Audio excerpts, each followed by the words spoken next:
Hi, I'm Norman Bowie, and I'm a professor emeritus at the University of Minnesota, Twin Cities.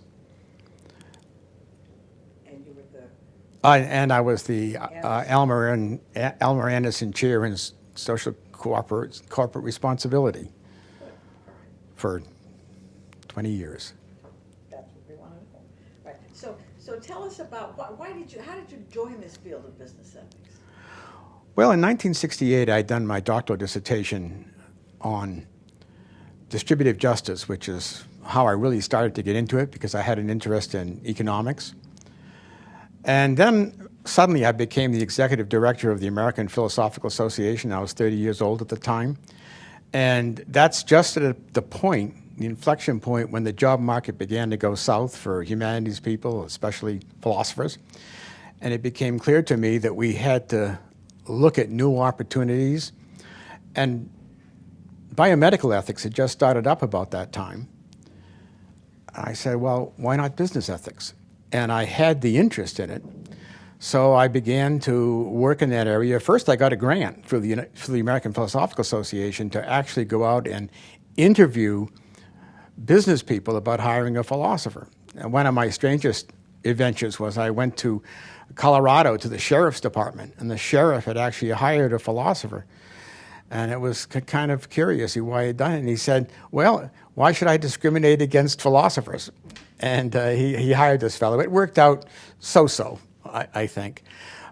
I wish at this point in time I had known a lot more about how to do kind of interview research. I really didn't, and I'm not sure any age got their money's worth. But that was the start. And then I began to do, once I left the American Philosophical Association and had developed the center at the University of Delaware, I began to work pretty rigorously in the field of business ethics with some like-minded colleagues from philosophy. And you had one of the first books out. Well, that glorifies it. We had an anthology, one of the first out. It's the field in terms of the books and all. It developed in a very strange way. Most fields start with research, and then you develop texts, and then you institutionalize it. But we didn't do that. We started out with textbooks. We hadn't done it. There was no journal. And the reason a lot of us ended up in endowed chairs was because of the pressure from business people who had endowed these chairs in business school. So we started with endowed chairs and textbooks rather than starting with a long research record.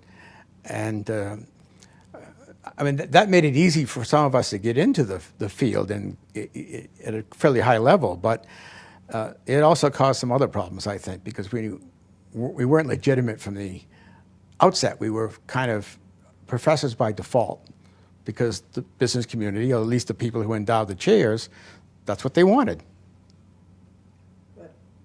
And so then how did you develop your career out of this textbook, which is now going in its 10th edition, did you tell me? The 10th edition, the Cambridge University Press. And then out of that, how did you focus your research? Well, I had always had an interest in Immanuel Kant way back to undergraduate days at Bates College. And I went to Rochester. I ended up at University of Rochester. Louis White Beck was there. Tell us. And Louis was one of the foremost Kant scholars in the world at that time, and I took seminar with him. Actually, I don't think he thought very much of my research. I made the mistake of doing a paper on freedom, which Louis was working on a book at the same time, which I didn't know. So needless to say, it didn't measure up to it. So, but I despite the fact that Louis didn't think I was a great Kant scholar, he's the one that got me into the job of the American Philosophical Association. I said to myself, well, I'm going to show Louis. I said, I'm going to apply Kantian moral philosophy to business ethics, where, of course, I've kind of established my name. I think Louis would probably roll over in his grave if he knew this, that I was one of the leading Kantian scholars on business ethics. But it's been great fun, and I honestly believe that Kant has, not the whole story, but an important story to tell. Ed Freeman's phrase, a narrative, about business ethics and what businesses could do to make the world and business a better place. And so you've written this book. Yeah. about Kantian capitalism, correct? Yes, I did. Notice that kind of connection back to the theory about my interest in economics. And basically, it's come out now in a second edition. The first argument was pretty straightforward, applying Kant to the three formulations of the categorical imperative business. And by the way, I think they are very rich. And you could criticize a lot of business practices like employment at will using the Kantian framework. When it became time, that came out in 1999, that book. It waited almost 15 years before it, more than that, came out again in the second edition. And this time, some of the people who had become interested in Kantian business ethics, they had moved on to the Kant's later works in the metaphysics of morals, among other, and the political philosophy. And they had great insights. They'd applied it more broadly. And so when I did the second edition, I tried to respond to and give credit to those people who were working in this expanded field.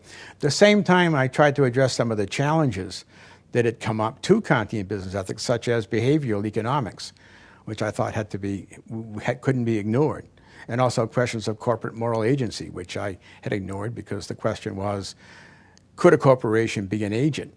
And I had finessed that question because I had no idea how to solve it. Fortunately, when I got to the second edition, there'd been a lot of good work done by people, and I could kind of pick and choose and respond to that. So the second edition really, I consider the second edition not to just be a rehash of the old first edition to bring the book out again. I really consider that to be my primary contribution to the field.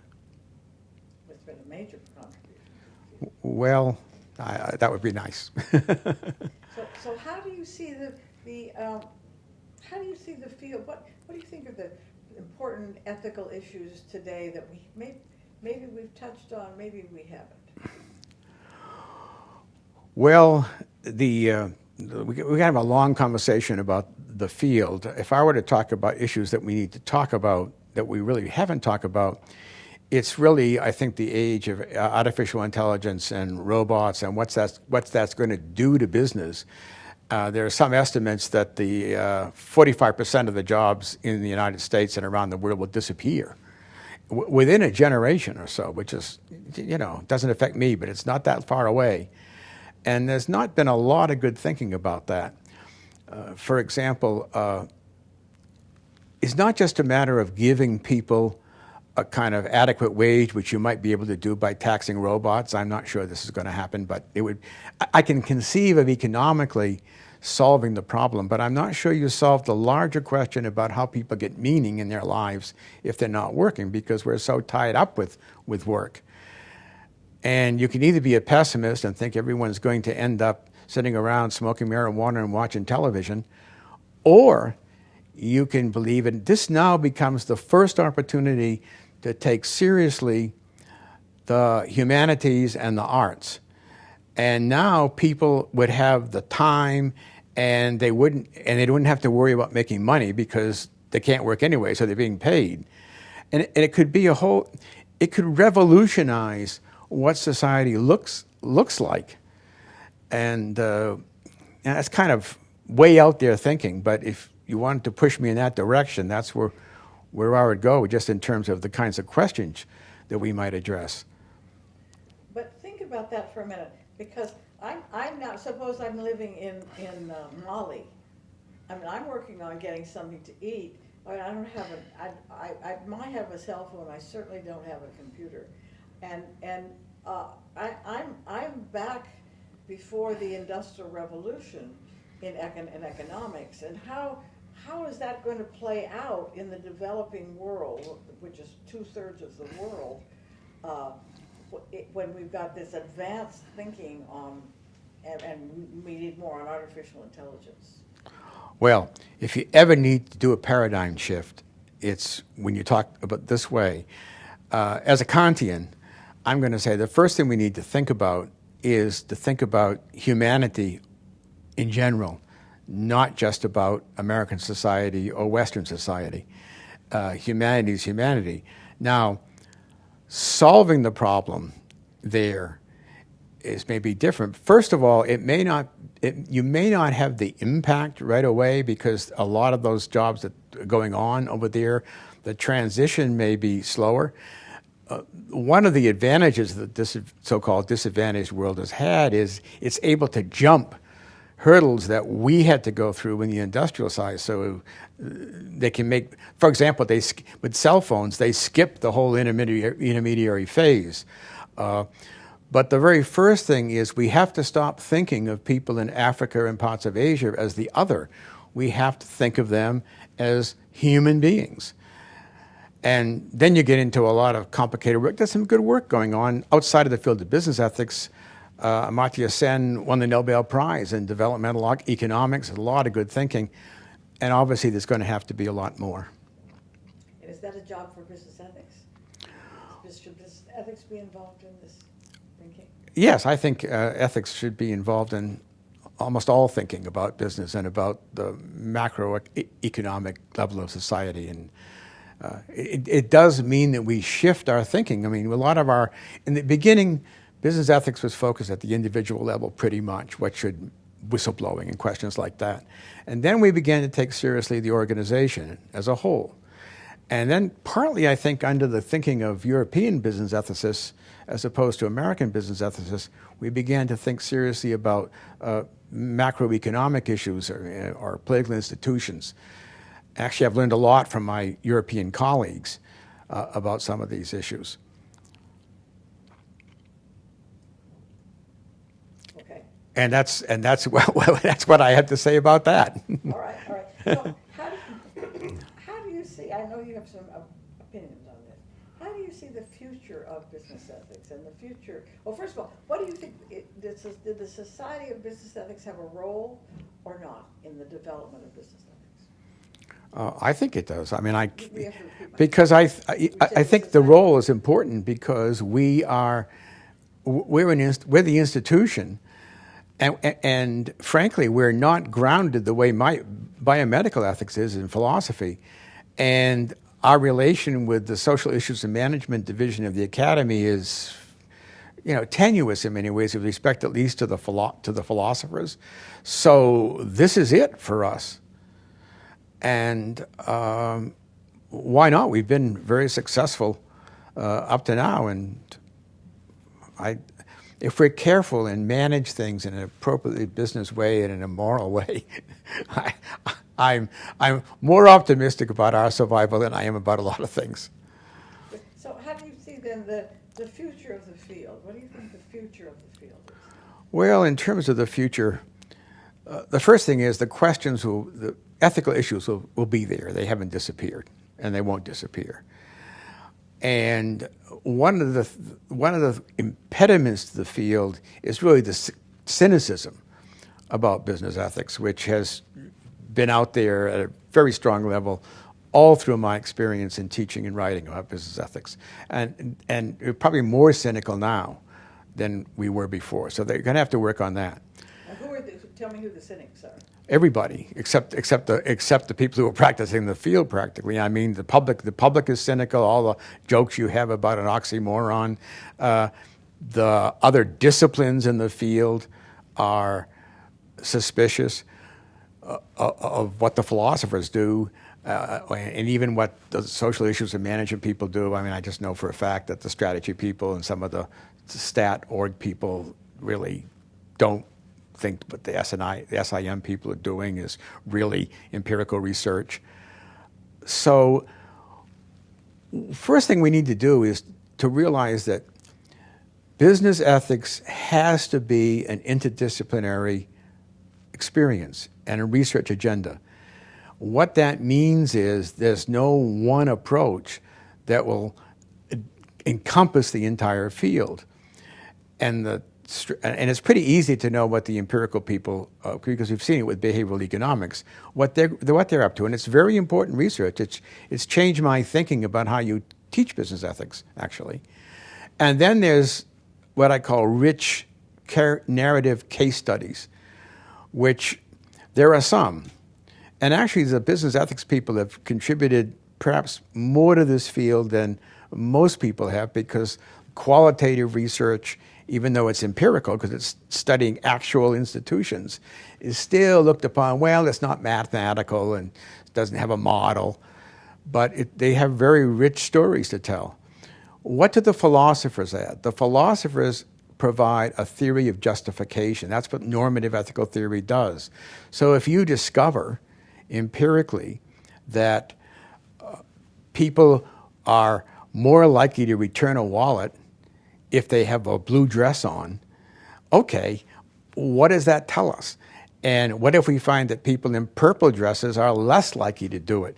Well, do we just accept that? Or we try to find out why in the devil do people in purple dresses not return the wallets? And how do we change that behavior? And it's only if you come at it from some kind of ethical framework that you can say, okay, here are the reasons. Once I understand why people in purple dresses don't return the wallet, here are the reasons you can give for that behavior to change. And we do this all the time. Think about how our attitude to animal rights has changed in our lifetime.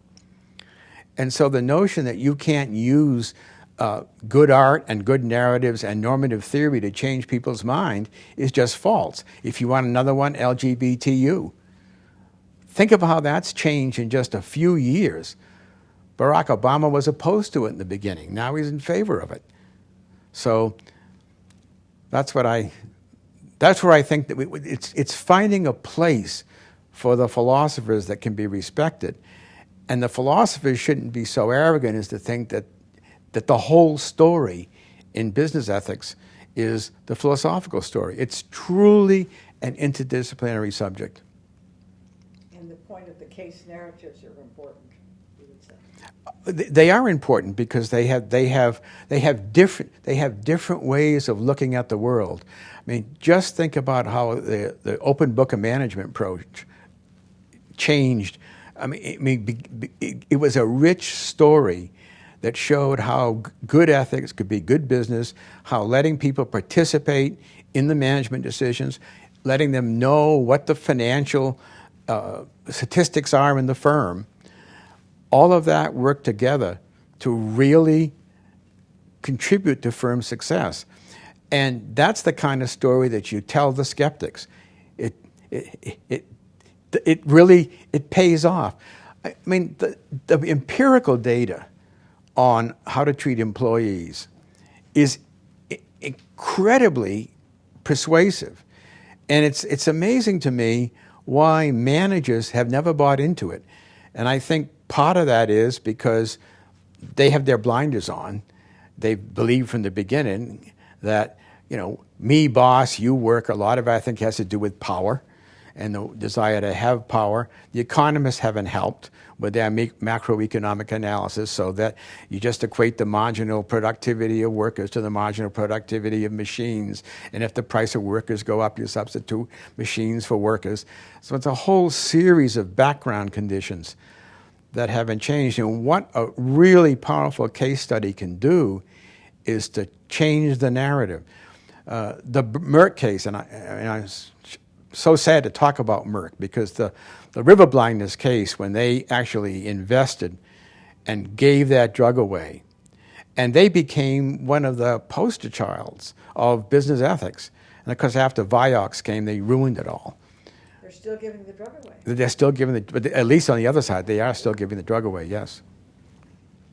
So, all right, what issues do you think we need to face in the next 20 years? You mean what issues in terms of philosophers in business ethics, or the field, or the field, I would say, yes. Well, the field has to find a way to legitimize itself in the broader academic community, first of all, and then with practitioners.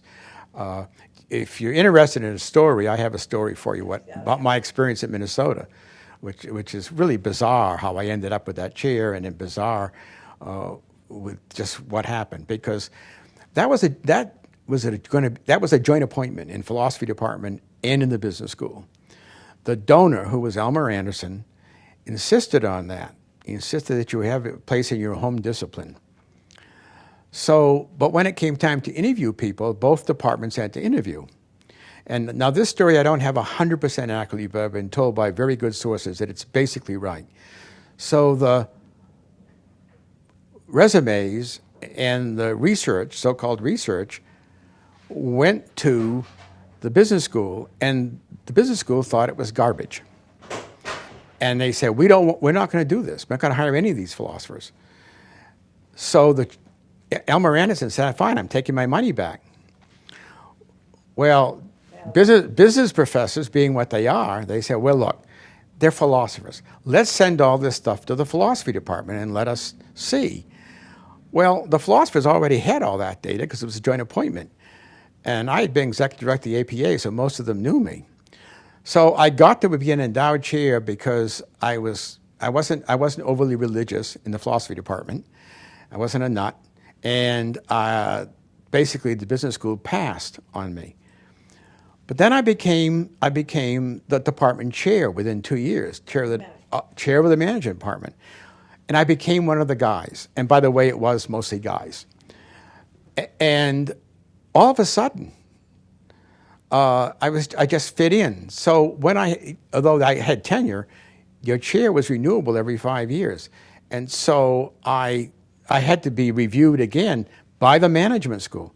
And this time, strangely, some of the same papers, some of the same research was just fine, just fine. So if the first advice I have to people going in the field, if you can get in and you haven't been trained in statistics, especially as I had not, is to find a way to be one of the guys, in quotes. But the story, unfortunately, is once I left, that I have not been reappointed. I mean, sorry, no one has been reappointed to that chair. And that's happened with some of the other people who are founders and are being interviewed, which is one of the things we have to think about in terms of what the future is going to look like from the philosophy perspective. And in the business schools, even the people in social issues and management field, I mean, they've got to think how they fit with org and strategy. And the academy is so specialized. They try to think about things in interdisciplinary work, but if you ask, does the prestige in the academy rest with the disciplines like strategy? Do they rest does it rest with the kind of interdisciplinary things like social issues and management or history of management or spirituality in management, or leadership? None of those areas, even though they're very important, I think it's safe to say really don't carry a lot of weight in terms of prestige in the academy. Is business ethics, and is it suffered at the comfort of strangers? Is it captured by largesse, or would it get to a point where it is self-standing and has no obligations? Well, if the business community puts pressure on the way they did in terms of creating chairs, and if the accrediting agencies kind of insist on it, there'll be some kind of window dressing. One of the common ways it's been done in the past is to bring in a lawyer and teach 9/10 business law and 1/10 business ethics. So you just have it on the margins. And I do worry about that a bit. And I'm not really up to date on what the accrediting agencies are up to, but it's not in an impossible scenario to think that it'll be basically a window dressing exercise. Yeah, okay. Any other comments you want to make about the whole field or your work or the future?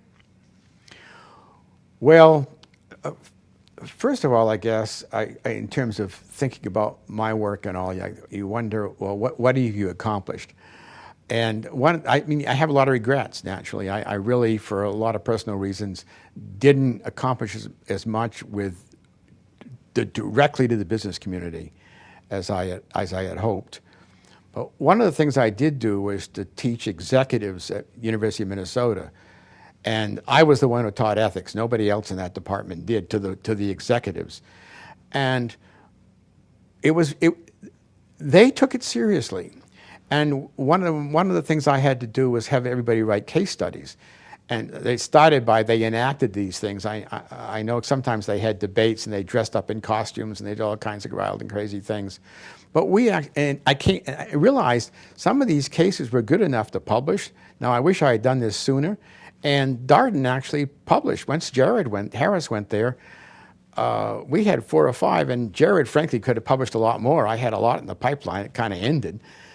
But and one of those cases in Darden was picked up by the Harvard Business Review. And there was one time that Business Week ranked executive ed programs by discipline.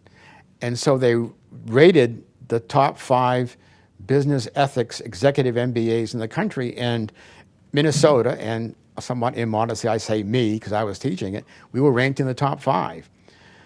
And I think that was important. You can work with executives, and some of them have been on the line. I know one of the strategies I had with the group at 3M had changed its corporate philosophy, and it moved away from that 5% time for innovation. You didn't have to account for anybody, and the finance people at 3M thought that was a waste of money. And in class, we had a lot of 3M people. And I said, okay, I just said, you're going to teach this class. And everybody sat back and we watched the finance people at 3M and the kind of scientists at 3M go at it, because they were having a real struggle in the company. And people walked away from that and said, I think I see the relevance of this. And part of my strategy, once I realized that you just don't say, all right, let's apply Immanuel Kant to problem X and let's apply utilitarianism to problem Y, which is really stupid. And I started out that way, and most of us did. But we quickly changed our mind. And once you started doing some of these things, that was important. So I'm very happy with the kind of teaching, especially at the advanced level, that I accomplished in cooperation with other people, of course. And I'm very, very happy with the Kantian ethics approach. And it's spawned its own little group of people who carry on at least for a generation or so, and that gives an old man satisfaction. Who were your fellow companions on that journey in the early days? Well, fellow companions would include, first of all, Dennis Arnold, who comes at this from a very much a Kantian approach in human rights and international literature. Jeffrey Smith, who again was from Minnesota, was trained from a kind of Kantian approach. Wim Dubink from Europe, who's done a lot of good work at that macro level. A fellow named Klaus Durkheimer, I think I've got that right, in Germany is looking at some post-Kantians who really anticipated some of the problems in the environment and so forth and so on. Toby, having a moment on her last name, but Toby is doing some very fascinating work in Kantian ethics and science. Kendi Hess is doing some very good work on corporate moral agency. And I am always afraid to give names because I'm going to leave somebody out, but there's a sample of people, both in the United States and in Europe. And there's an interest in Asia, too. I don't know if there's so much writing explicitly about Kantianism there, but there's an interest. Another story, people say this is Kantianism. Why is it relevant? It's just a white male Western philosophy. Why do anybody take it seriously? Those critics have always come from the West.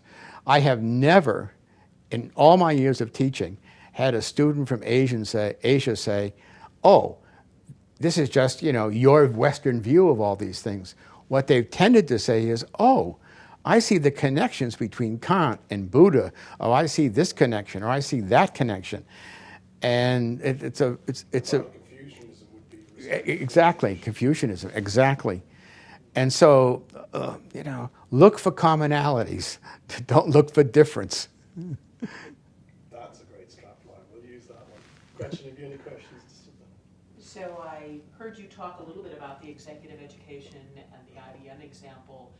What's your general view and what's your experience been in terms of working closely with business, having an impact on business and the way that they interpret and apply some of the ideas that you... Well, I didn't really have much. I didn't really work with them that much for a lot of reasons. First of all, in Minnesota, all the companies thought that they were perfect, so they didn't need ethics really, and they weren't. They didn't say that explicitly, of course, but they're really quite self-satisfied, and they do have a reputation on the whole. There are some bad apples, like the Wells Fargo, which absorbed one of the banks in Minnesota. The second thing is it was just hard for me to I didn't know people when I moved there, so I didn't have the community connections that go on for years, and that's important. And the people who are doing empirical work, they're much better at explaining. We're much better at explaining what a research agenda would look like for the company. So I would say I failed in dealing with individual companies outside of the academy, but it was when they were inside of the academy that things went a bit better. Other people have done much better the other way. And I did in the beginning, because again, there was nobody doing this. And 1989 is roughly when all the chairs were settled, the original chairs. And so in the early 1990s, I did have companies call me up and ask me to come and give a talk on this thing. Quite frankly, I think I was terrible because we weren't experienced yet. I would have been much better doing that 20 years later, but by 20 years later, I was winding down, not gearing up. The philosophers had a lot to learn, but we got in there because it was a target of opportunity. I mean, we're really great. We were very good innovators in the sense that nobody was interested in this, and the money was there. So we took it. We were quite economic about it, actually, for a bunch of philosophers.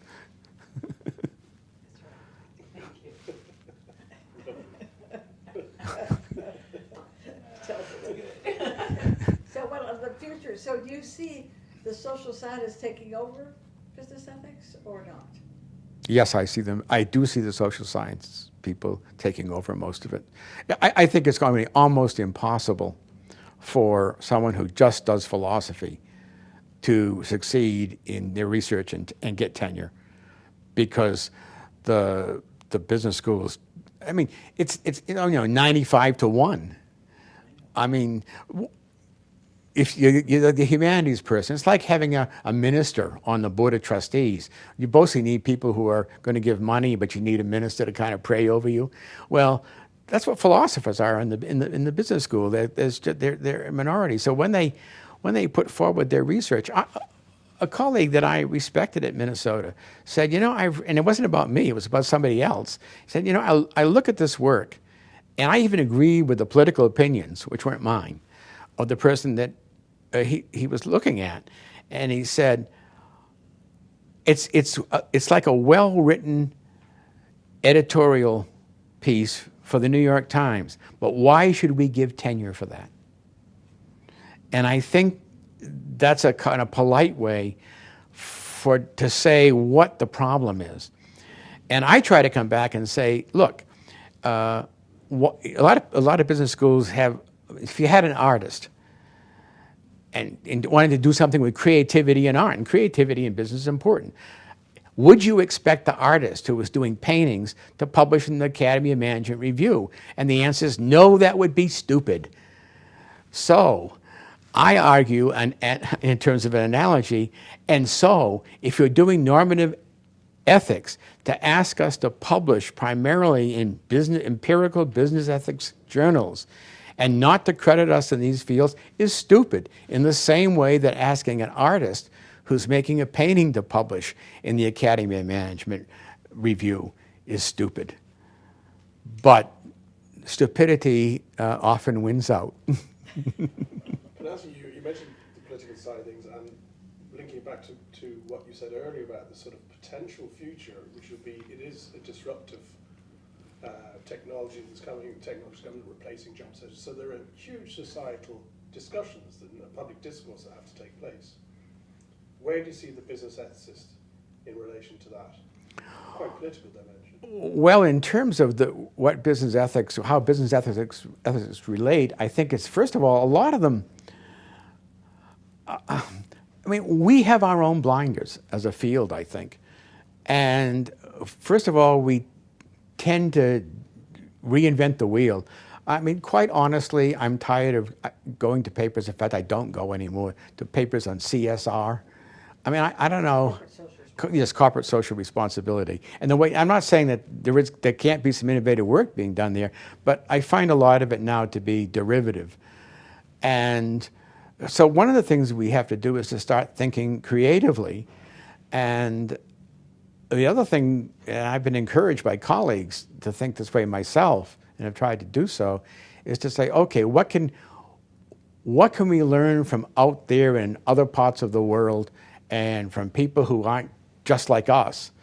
And I don't have the answers to that, but the first thing we have to do as ethicists is to be more creative. I mean, sometimes I talk as if I'm kind of old-fashioned Western, because I'm Kantian. But in terms of, again, thinking about this, I'm a Kantian who says that Kant meant to apply to all of humanity. And he was one of the first. He was, I mean, I'm preparing a course for lifelong learning program in all volunteer work called What It Means to Be a Liberal. And I'm starting with 3 people, John Stuart Mill, Adam Smith, and Immanuel Kant, all who have liberty as their focus point. But one of the features of liberalism, contemporary liberalism, is cosmopolitan. Who was the first cosmopolitan thinker? Immanuel Kant. It was clear. I mean, he almost anticipated the United Nations. He actually talked about some kind of government that, and it wasn't going to be a world government, some kind of government that would make nations work together. And he recognized, he wasn't an economist, he recognized that debt by going to war would destroy nations. And he also has a very famous passage in Kant, and I can't remember it exactly, but he was talking about the West, and he said, but someday our superiority may be overridden by those we think more savage or something, because they've jumped on that word. And because of the debt, we someday may lose out. It's a very interesting passage in Kant. Amazing. Would you put Voltaire up there as well? I'm sorry? Voltaire? You know, I don't know much about Voltaire, to be frankly honest, except I know he didn't like priests and lawyers. It's a good starting place. Good. Well, thank you. Any other comments you want to make before? No, I first of all, I think this is a wonderful thing to do, and I'm sure you're going to find so many different perspectives and stories. You're on with our number 3. And that's great. I mean, I do think that my Minnesota experience, which has had a lot of ups and downs in it, is really different, because I did come into that in a truly joint appointment, which is a pain, because you're really supposed to work hard in 2 different departments, and I had never even worked with Ph.D. students before. I went there.